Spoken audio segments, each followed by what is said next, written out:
Hola, què tal? Avui reflexionarem sobre comèdia amb La risa caníbal, d'Andrés Barba. Comencem!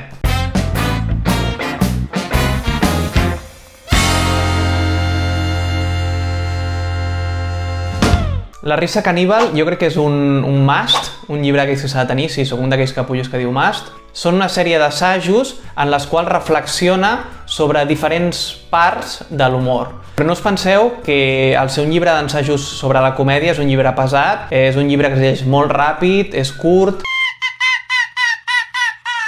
De fet, ja comença per tot lo alt, comença amb un Hitler versus Chaplin, fight, y parla de la parodia. Diu, cuanto más nos ofendemos, más demostramos haber creído en nuestro interior que había verdaderos motivos para la sátira. Nuestra ofensa es el termómetro perfecto de nuestra desconfianza en la dignidad de aquello a lo que fingíamos tener respeto. Ríen, luego es cierto. M'han pillat con el carrito de helado. Després hi ha el capítol sobre el chiste com una de les belles artes, en què parla sobre l'acudit, i comença amb Proust, que és aquell de la Madalena, i amb una idea de Proust que ell estava enamorat d'una tal Albertine. Ell li agradava més quan tenia l'expectativa, quan estava a punt d'arribar a casa d'Albertine, que quan veia l'Albertine en si. I clar, ens parla d'una certa manera de l'expectativa en l'acudit, no?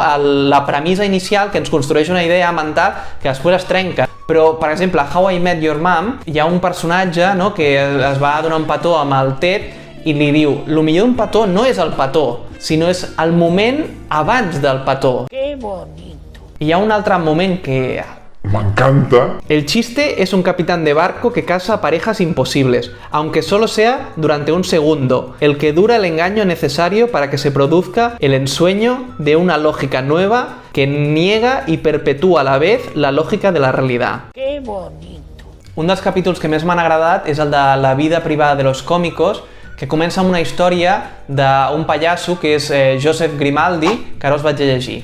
Entra en la consulta de un médico un hombre ojeroso y completamente derrotado. El médico le ausculta y encuentra en él no solo los signos de un desgaste físico brutal, sino también una melancolía que parece insuperable. Escuche, le dice, me he enterado de que ha llegado a la ciudad Grimaldi, el payaso. ¿Por qué no va esta noche a la función y trate de animarse un poco? A lo que responde el paciente, señor, yo soy Grimaldi, el payaso.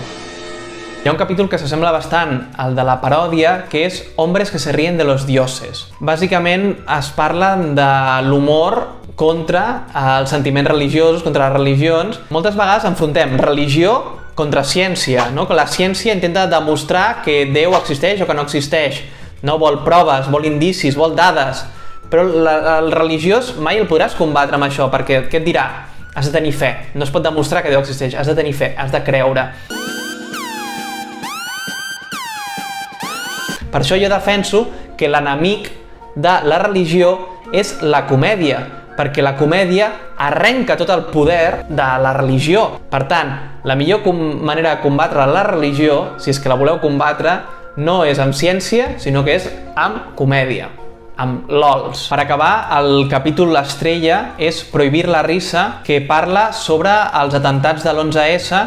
Clar, no es podia fer humor sobre aquest tema. Per exemple, va haver-hi un còmic que va a intentar hacer un acudit. Tengo que volar a Los Ángeles esta misma noche. No he podido conseguir un vuelo directo, pero al parecer hay uno que hace escala en el Empire State Building. I es veu que des del públic li van cridar Too soon! Demasiado pronto. Amb la màxima aquesta, la idea de Woody Allen de que la comèdia és dolor més temps. I no havia passat prou temps per poder fer un acudit. Uns dels primers que van començar a fer acudits sobre l'11S van ser The Onion, que és com l'equivalent aquí al Mundo Today. Fins aquí La risa caníbal, un llibre que recomano a totes les persones que es dediquin al món de la comèdia, que li agradi la comèdia, que li agradi pensar sobre comèdia. Si us ha agradat, ja sabeu, doneu-li like, subscriviu-vos, doneu-li a la campaneta i ja està, fins aquí. Ciao, ciao, i que Déu us beneeixi.